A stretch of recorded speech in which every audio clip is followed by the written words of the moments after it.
But I'm saying how? What did they use? They used the Quran and the Sunnah. This is what they used. This is the method. Allah subhanahu wa ta'ala says in the Quran, He says, وَمَنْ أَصْدَقُ مِنَ اللَّهِ حَدِيثًا. And He says, وَمَنْ أَصْدَقُ مِنَ اللَّهِ قِيلًا. He said, there's no one more of a truth than the words of Allah. There's nothing. There's no truths that are more of a truth than the words of Allah. That is the truth. And He says, Allah says in the Quran, إِنَّ هَذَا الْقُرْآنِ يَهْدِي لِلَّتِي هِيَ أَقْوَمُ. He says, this Quran, it's the one that guides people to the straight path.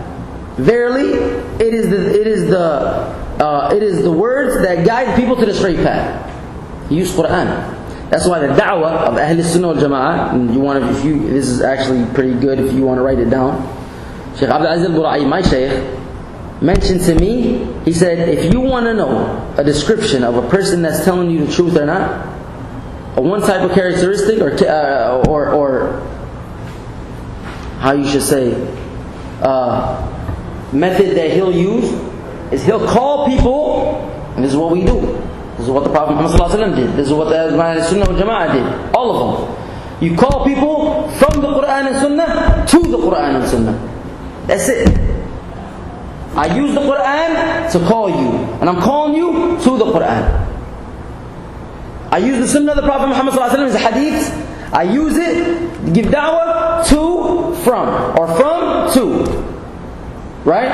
I'm calling you with it, to it. That's what it is. Da'wah, the Quran was Sunnah, Ahl Sunnah wal Jama'ah, this is their da'wah. This is what differentiates. You call them from the Quran and Sunnah to the Quran and Sunnah. That's it. That's the method that you use. One Tabligh brother, he's trained in India. His name is Jafar. You get it? He trained. Did you write it? Yeah, I wrote it down. You trying to understand? Okay, now this is what we do. This is what we do. How you call them from the Quran? Yeah, for reward. You call them from the Quran by this. What you need, brother? You have a misunderstanding of nikah or talaq or divorce or whatever. The rewards of Jannah. يا أيها الذين آمنوا إذا طلقتم النساء. That's how you do it. From. You use the Quran. You have a problem. You have a misconception. You have a law that you need to understand. That's what you use, the Quran. Right? So that's the best type of guidance. True? That's the truth right here. So we call from to. To meaning, this is what we call people to. So the Quran, to go back to the Quran. Don't go to the opinion of so-and-so. Or of the guy, what's his name? Or Shaykh, whatever, or Baisab, or whatever. That's not what we do. Call people from to. Hadith of Prophet Muhammad ﷺ, from to. Now, a lot of people learn from their parents, go to school, learn their own, but formulate opinions based on what they heard their parents talking. This is actually, unfortunately, like Shaykh Muhammad Al mentions in the book Sharh Masail al-Jahiliyyah, he says, this is a form of Jahiliyyah. This is a form of pre-Islamic ignorance of Allah subhanahu wa ta'ala. And see that this is the beauty about da'wah Ahl Sunnah wal Jama'ah. This is the beauty about it. Because you're not supposed to be saying anything from your head. You're supposed to spit on revelation. You're supposed to talk about revelation. You talk on wahy.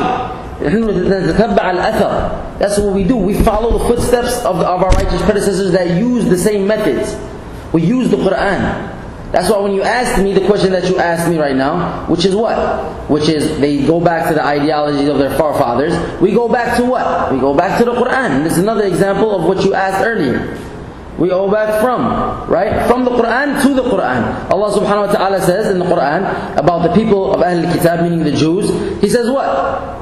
He says, in regards to the Jews, what did they say? They had a refutation, and they said, in regards to their fathers, أَوَلَوْ كَانَ آبَاؤُهُمْ لَا يَفْقَهُونَ شَيْئًا أَوْ لَا يَعْقِلُونَ. Meaning, he said, بل نكون ما عليه آباؤنا. The translation meaning, we stay upon what our fathers and grandfathers stayed. This was their thing. This was their evidence, or this was their conclusion. And they said, we're not going to follow this new guidance. When Isa came, and all the other prophets after Musa, they said, they came, they told them, we are messengers from Allah. Just follow the guidance. Right? So the Jews, and even when the Prophet Muhammad ﷺ, the Jews, he said, we're not going to follow you. We're going to just follow the ways of our fathers and forefathers. And this is a true example of pre-Islamic ignorance. That's why he gives us a comparison to those people. And there's a lot of people in the Muslim Ummah, unfortunately today, that use that same comparison. This is what my father taught me. That's it. That's all I want to hear. If my father told me to pray this way, that's the way I'm going to pray. Brother, it's wrong. The Prophet Muhammad ﷺ said this, and he said that. And the Sahaba, they mentioned to us in this, and they mentioned to us in that. And he takes, and he insists on praying the way, or doing his religion the way his father or his forefathers did. What? My mom, she always say, the truth, what she read. He says no, only Rasulullah will. Go ahead. Like what the Prophet Muhammad says. Only that Rasulullah will. That's good. Your mom's a very smart woman. So we only speak upon guidance. And plus she doesn't No, you are giving this part is the important part. Plus she doesn't follow what people The say. ayat of the Quran So substantiate. Yeah.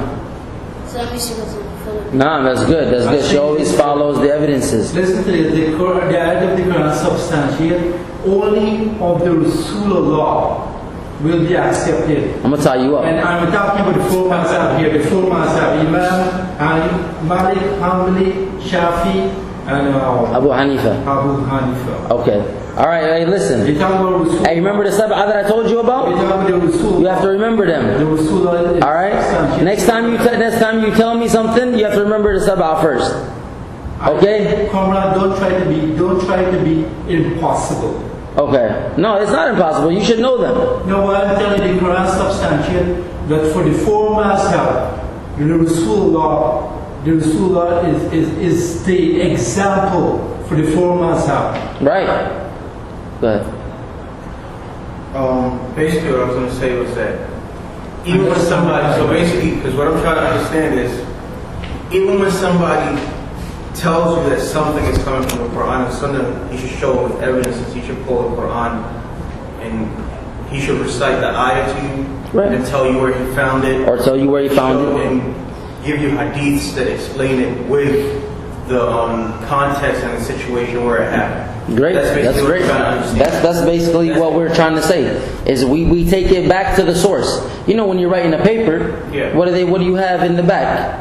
The what? The sources, right?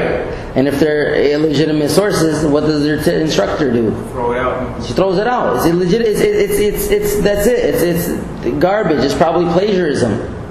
You know what I mean? It's probably something else. Whatever. I mean, the case being, the point is, you go back to the source, which is the Quran and Sunnah. But that's why you call people from this. This is what I use. This is what I use to call people from it to it. I'm calling people back to it. You're not calling people, like you said, to a certain sect or a certain ideology. This is what we call people to. That's it. Okay. The four schools are just guides to pretty much understanding the Quran. A lot of people have misconception is all four of those are ours. They're ours. They're our schools. You know, and the funny thing is, a lot of people don't know that there was people that were more knowledgeable than those four. But they didn't have a school of thought because they didn't have this enormous, student base. You know what I mean? Imam al-Awza'i, he was, subhanallah, he was very knowledgeable.